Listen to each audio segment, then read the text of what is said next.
チャンピオン走るよ。チャンピオン走るよ。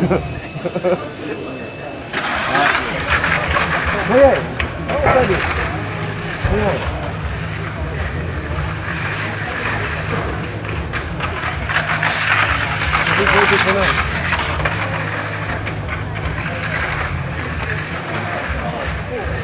早い。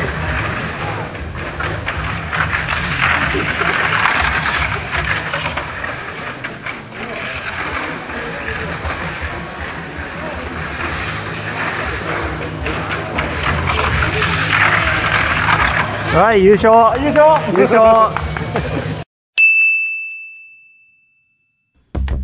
Sa video ito, meron tayong dalawang item na natanggap from Nugris at saka Chaos Drop, yung kanilang product. Ito yung Performant Light Grease from Nugris.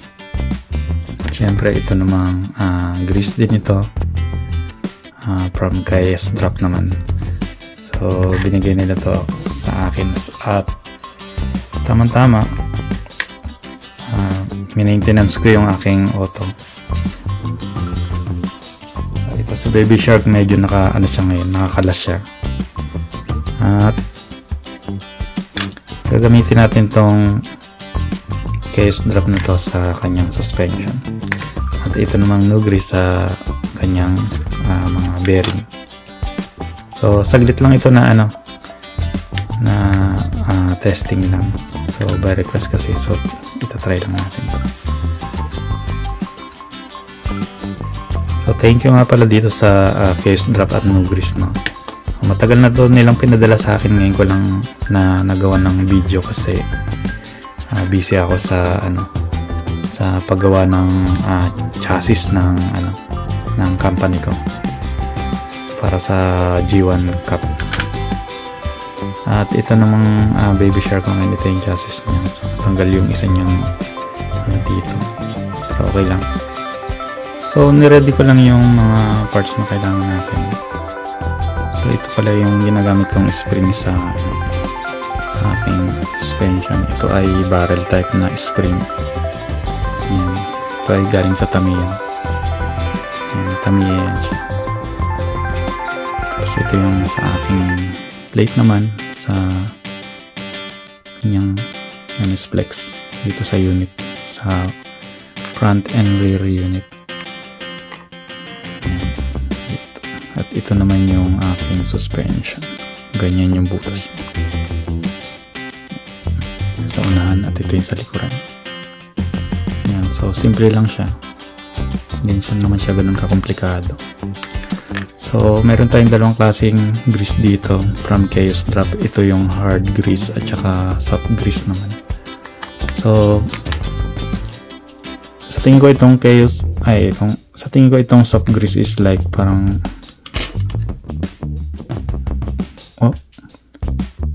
para siyang hard ng ng Tamiya. Yung kulay pula ng Tamiya, pero soft siya. Pero yung thickness niya parang kagaya sa hard ng Tamiya. So tapos ito namang hard grease. Tigas nito. Parang walang laman. Ito ay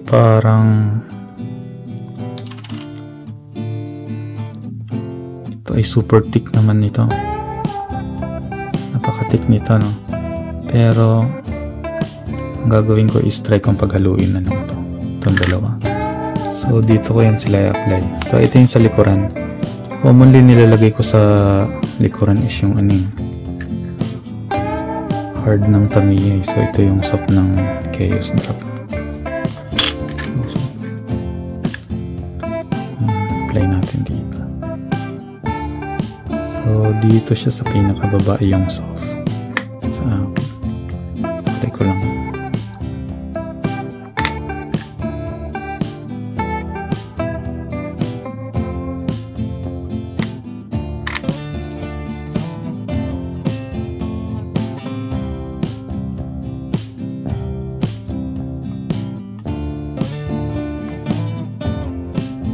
And then kabit muna natin yung mga barrel natin.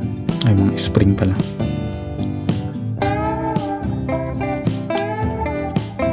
So ito sa spring ko wala akong ginawang ano dito. So ganyan talaga yun siya. Kasi barrel type yun siya ng ano, Tamiya.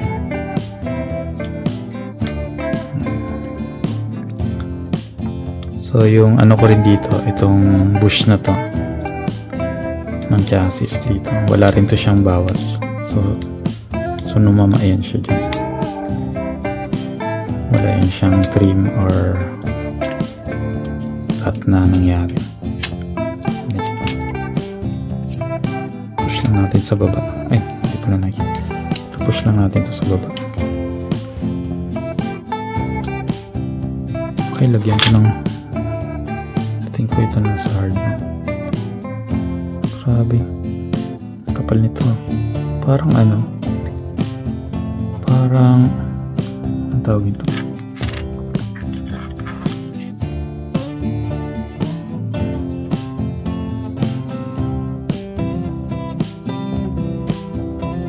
so ang lapot nito masyado, no? Para siyang pintura ba yan, rugby, parang rugby. Pero sana maganda yung anyway. Ano kasi dito ngayon sa Japan, malamig na ngayon, mag-winter na kasi. So commonly yung mga grease na malalagkit kagaya nito, mas lalo silang malagkit. So kung hard ito, mas lalo pa tong mag-hard pagkalagkit nito.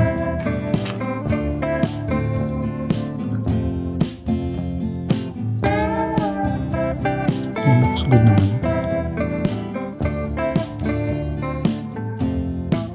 Kaya lang nag-ano siya, no? Nagsasapot siya, no? Pagka tinanggal mo. Sobra kasing kapal nung ano. Sobrang kapal nung grease.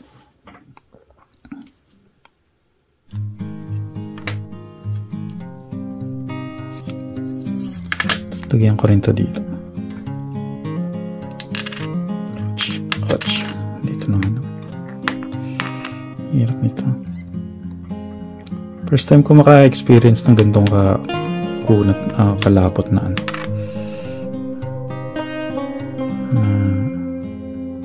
Hindi ko alam kung anong ginawa dito. Ginamit na ano.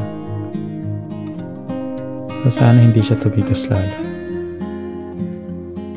Mag-stack. Hindi, sa tingin ko hindi naman mag-stack up yung ano dito.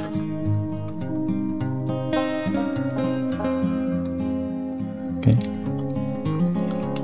Nice. Okay, so unahan kasi lalagyan natin siya ng 12mm na tornilyo.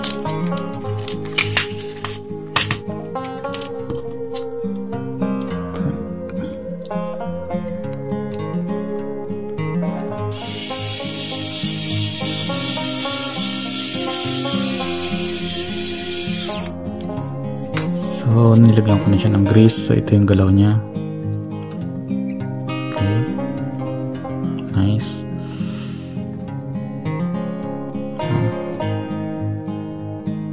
Okay, it's good. Good. Then sa likod naman,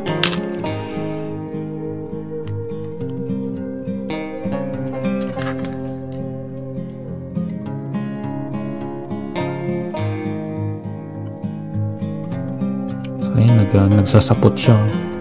Tingnan mo, gawa yata ito sa ano, sapat ng gagambay. Ayan din natin dito.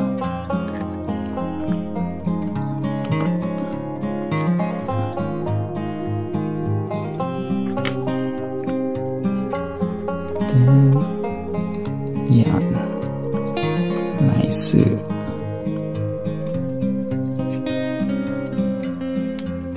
Pwede. Siguro yun. Konti lang. And then, ito ay sa likod na plate kasi.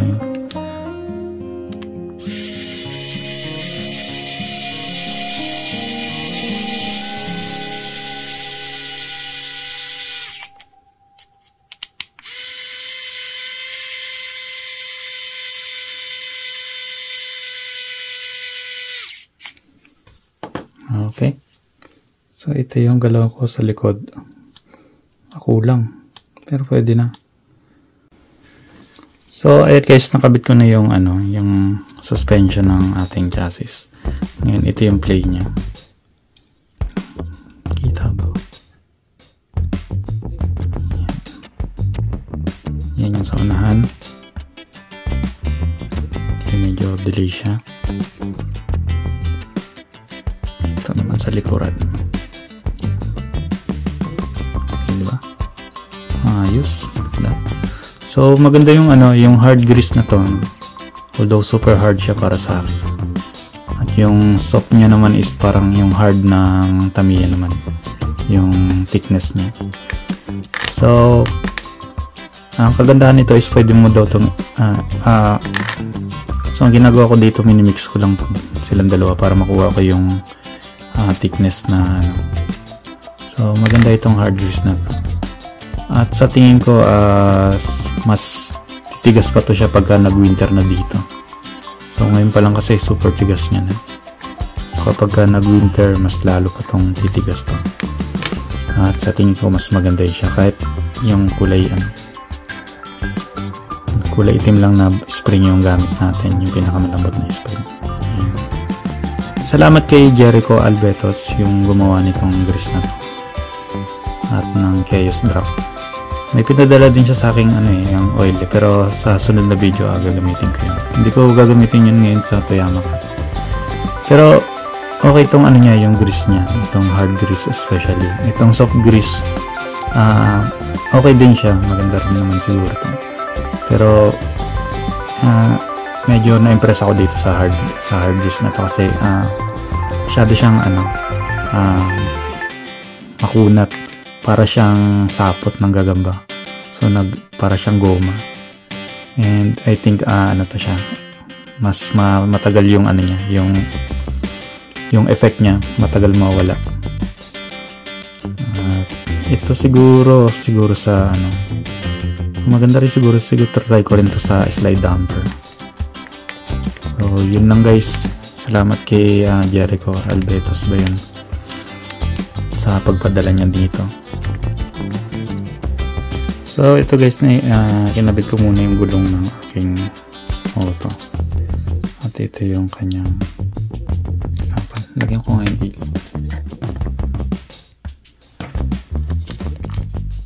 so ito guys, nilagay ko na yung gulong ng aking auto at tatry natin siya ng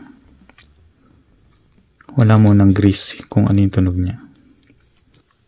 Lagay muna natin yung mga so ayan yung tapos ito pala ay Hyperdash. Ayan 2055. Tandalin muna natin siya ng walang grease. Tignan natin kung ano yung tunog niya.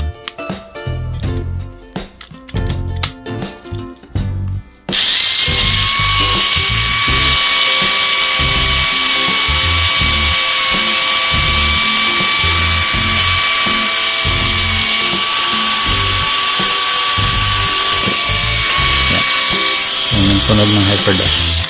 Tapos palitan natin ng motor.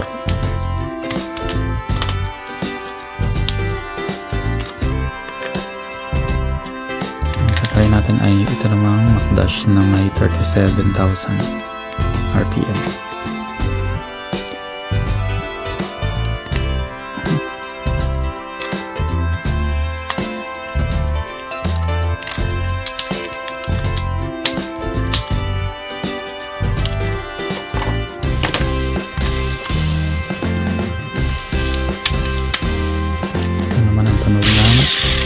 Dash.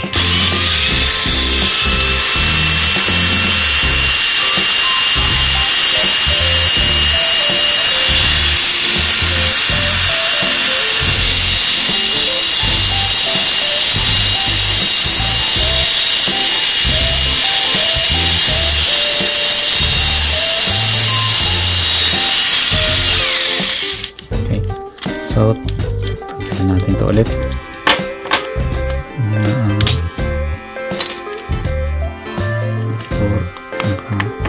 And then, gagamitin natin tong no grease naman. Ito. Hindi ko alam kung sino gumawa na ito. Binigay lang to sa akin ni Ninyo. Kung sino man nagbigay nito. Maraming salamat.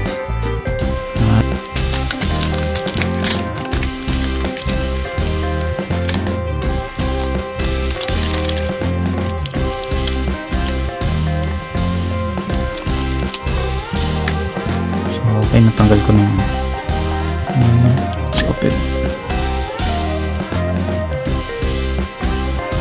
So ito naman ay medyo parang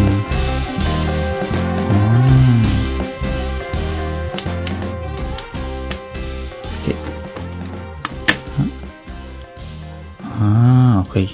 So ito na yung pinaka ano niya talaga. Mama. Pero sige, try natin. Okay.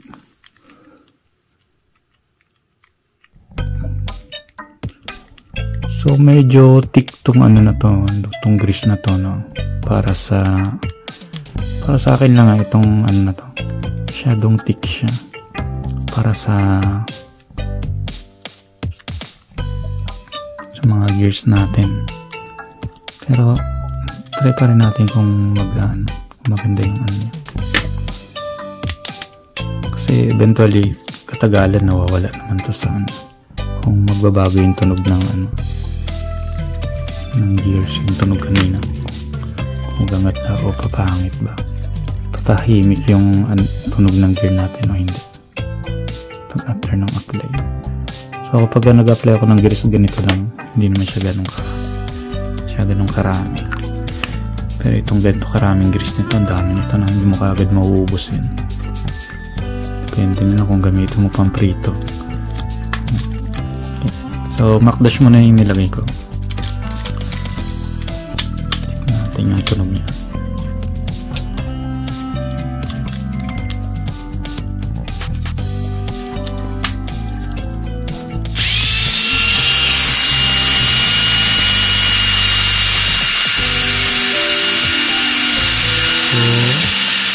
Gumagawang hindi sa ano lang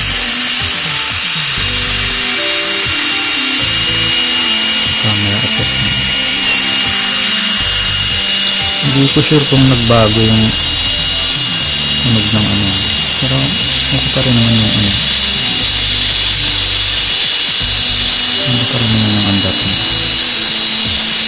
sa tingin ko umina siya ng konti. Humina yung tunog ng ano, ng gear. Kaya sa tingin ko effective yung ano, itong grease na to. Sa tingin ko maganda. Ayan. Siyempre palitan natin ng hyperdash. Yung tunog naman ng hyperdash.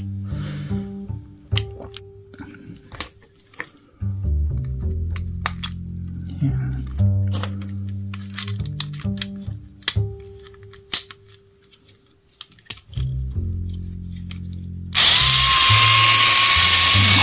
Okay, teka saglit. Parang umingay yung sa ano. Parang umingay yung tunog dun sa wait.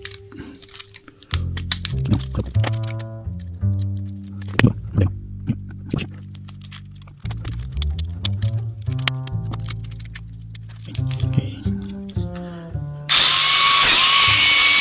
So, gano'n pa rin yung tunog niya. Hindi ko sure ngayon kung nagbago o wala.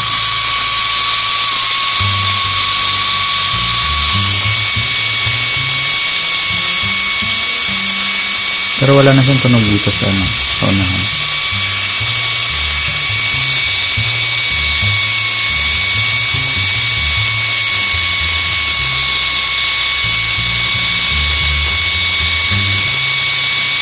Kita mo yan.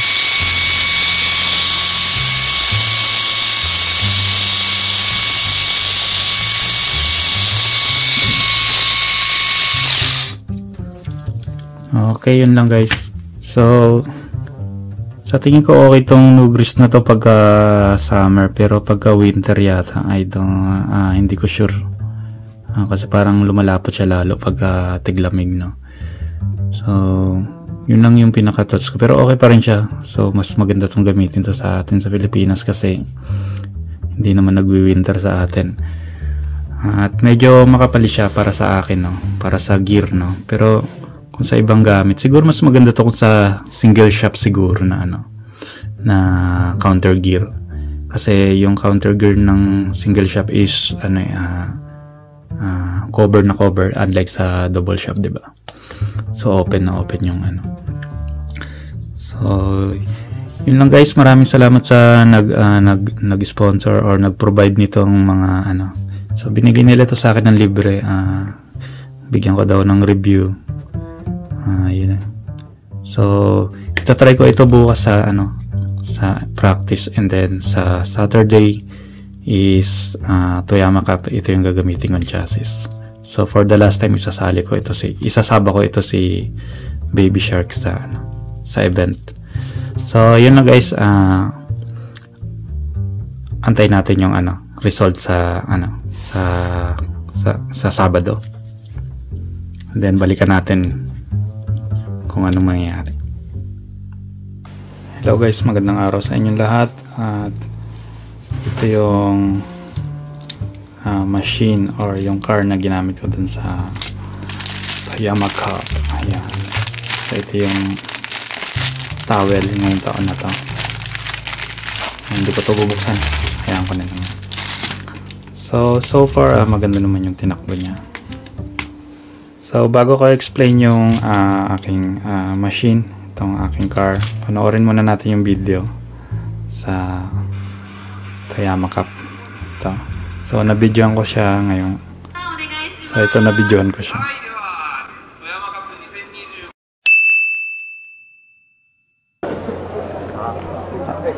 Sa machine のスイッチオン。それでは皆さん最初なので一緒にお願いします。準備よろしいですか？大丈夫？ OK？ OK？ はい、ではシグナル点灯。3、2、1、スタート。さあ、1台先行している。1台先行して薬師岳を登って速い速い。ここで8号線難しいと言っているところを越えてきた。さあ、1台クラッシュしている。2台クラッシュしている。ということは残りが1台だ。このマシンは1レーンの小寺選手のマシンが独走状態。さあ、ここで3周目に入った。3周目難しいと先ほど言っていた8号線に対向車オーバーパスに差し掛かって、どうだ、クリア。さあ、もうゴールまであとおかしいかゾーンだけだ。ゴール。さあ、勝者1レーン小寺選手。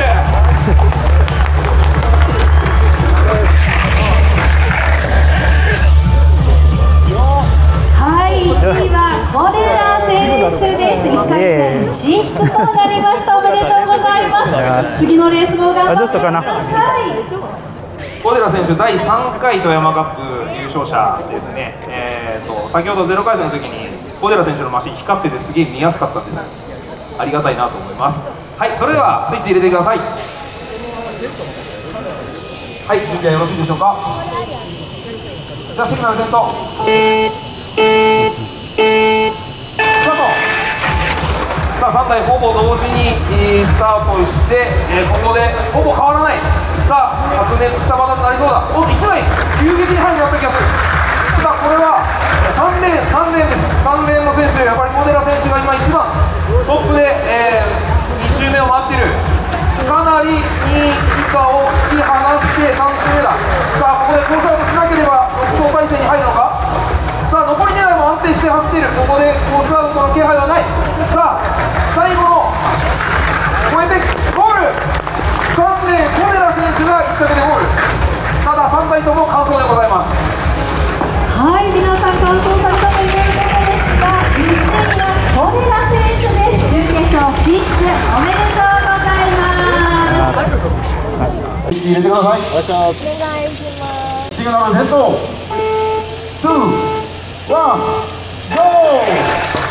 さあ、カズ選手がちょっと飛び出した。おっと、ここでこれはソエルですか。ノースアウト。そして2台がきれいにほぼ1台ここでスマッシュ。戻ってきたのは2台がきれいにほぼ1台ここでスマッシュ。戻ってきたのはそして2台がきれいにほぼ1台ここでスマッシュ。さあカズ選手がちょっと飛び出した。ここでこれはソエル選手か。ノースアウト。そして2台がきれいにほぼ1台ここでスマッシュ。戻ってきたのはカズ選手か。さあカズ選手2巡目に突入。2台をコースアウトしました。これを3周。ここでコースアウト止まってしまった。3台ともコースアウト再走です。やっぱあそこ難しいですよね。小寺選手、ソエル選手は助かった。はい、ではスイッチ入れてください。はい、じゃあシグナル先頭。3、2、1、GO！ 小寺選手が若干遅れてスタート。そして2台をきれいにスタートした。さあ、これはソエル選手が1位か。今度は橋本をきれいに取って3台とも2周目に突入。非常にいいデッドヒートです。そして一番先頭を走っているのはソエル選手が1位。そして2台が奥へとソエル選手が逃げる。残りの2台は非常にほぼ同時の走行ですが、ソエル選手1位。そして2台も完走しました。非常にレベルの高いレースでしたが、なんとこのオフローレースをしているのはソエル選手。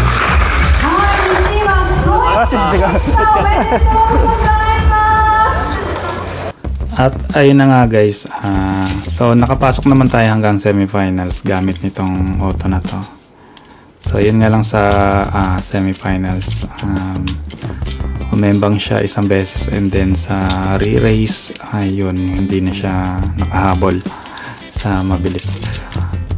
And then ang setting ko dito is yung ito ay Hyper Dash na 2025 yata to.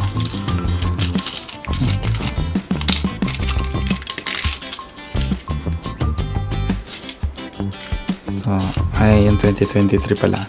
So yung first and second round is 2025 yung gamit kong motor na niya. Then pinalitan ko siya ng 2023 kasi medyo pinabilisan ko siya.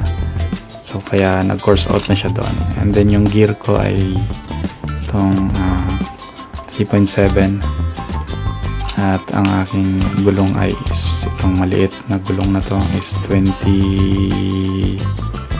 ito yung laking to. Yan. So far maganda naman yung tinakbo niya. Wala akong problema dun sa performance niya. Okay na okay. Kaya ko pang pabilisan yung yung auto, pero syempre mahirap kasi yung track layout kaya dapat play safe lang talaga para maka-finish lang. At ito yung yan, yung ginawa kong body. So ito ay clear file, so hindi talaga to siya sa Tamiya. Ginawa ko to, although allowed naman to doon sa event, so pwede kang gumamit ng original parts or kahit anong parts na gusto mong gawin. Merong naglaro doon na na yung chassis niya is all carbon talaga, high grade carbon, gawa niya sa sarili.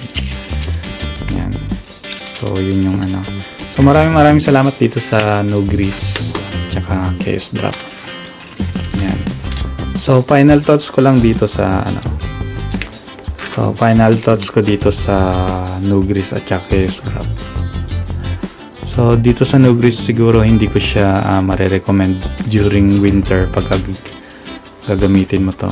Ngayon kasi malamig nga ngayon dito sa Japan. So mas lalong lumalapat yung grease at saka tumitigas siya. Although pwede pa rin to sa atin sa Pilipinas kasi hindi naman nagwi-winter sa atin. Tsaka medyo thick siya para sa grease para sa akin pero okay pa rin to sa sa mga single shop siguro, at saka humina naman yung tunog niya sa grease, yun nga dahil sa medyo makapal siya. Kaya tumatahimik yung gear. So maganda to siya sa mga matataas na RPM para hindi siya kagad na natutuyo or natatanggal sa mga sa mga gear, sa spar gear, sa pinion at saka sa counter gear. And then dito naman sa chaos drop, maganda itong itong pinaka hard. And then itong soft, parang soft is okay din tong soft na to. Pwede mo tong gamitin sa mga gear din. Itong soft na to. Itong chaos drop na to, itong hard pala is siguro maganda to sa sa suspension dito. Maganda yung niya, play niya. And then ayan, kahit na nakalipas na yung natapos na yung race, maganda pa rin yung niya. Mararamdaman mo pa rin yung effect niya dito sa gulong. Yan. So maganda to sa suspension. And then sa sunod i-try ko to sa slide damper kasi hindi ko nakapivot kasi ako dito. Itong setting ko dito ngayon. So ito try ko to sa slide damper. And so far ayun, maganda yung nito. Maganda gamitin to. At itong no grease din, siguro okay naman to kahit pa paano. At maraming salamat sa sa nag-provide nitong kay Jericho Albitos ba to, sa chaos drop. Dito sa no grease hindi ko alam kung sinong o kung kaninong gawa ito. Gusto ko man i-mention yung pangalan. Pasensya na hindi ko alam yung pangalan. So kung alam niyo man nyo na lang, i-comment nyo na lang. At ayun. So pahabol ko lang guys itong oil na to. So meron kasi akong may mga nag-provide din kasi sila ng so meron din ako ditong iba-ibang oil, iba-ibang kulay ng oil. So from Sonic Boom, Devil's Peace at saka Chaos Drop. So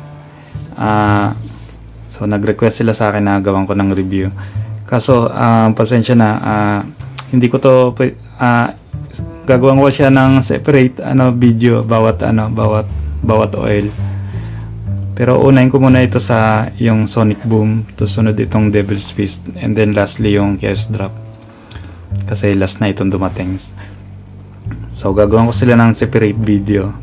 Tsaka napaka-colorful ng mga oil ng mga natin sa Pilipinas. Ngayon. So medyo nakatanggap ako ng dito sa Sonic Boom, no, ng instruction, ganun din sa Chaos Drop kung paano gagamitin ito. Pero try pa rin natin hanapan ng ibang method na mas effective. Although hindi ko pa natatry itong mga to. Itong Devil's Fist hindi ko pa rin natry ito. Lahat to hindi ko natry. So try ko siyang try ko mag-break-in ng bagong motor, and susubukan ko kung anong magandang method dito sa pag-break-in sa bawat oil na to. So yun lang guys, sa sunod na video uunahin ko muna itong Sonic Boom, then itong Devil's Fist, Chaos Drop, kasi itong si Sonic Boom na una to siya, yung Devil's Fist. Ngayon maraming salamat sa nag-provide at saka ito, sa lahat ng ito. Mas maganda dun ko siya mismo talaga gamitin sa mga high tier na race, yung mga mabibilis talaga dito, kagaya ng nag-ano fastest at saka yung row cup yan.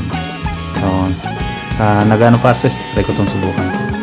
Medyo busy kasi ako ngayon sa work, kaya hindi ko siya kaagad magawa ng video na agad-agad na. So pasensya na sa mga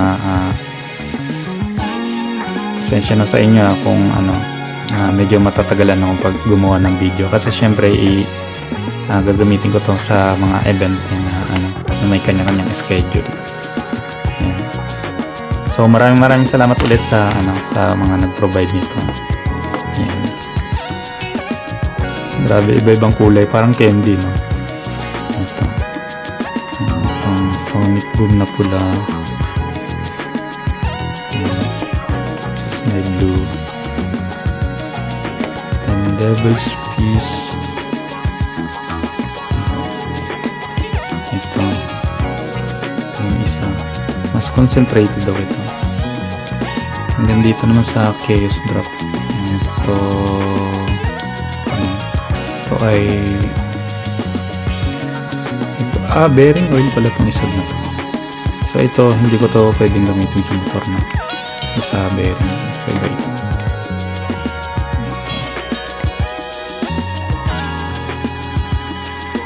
Ito, try ko na lang to sa bearing sa sunod na kung gaano kaganda ito. Okay. So yun lang guys, thank you.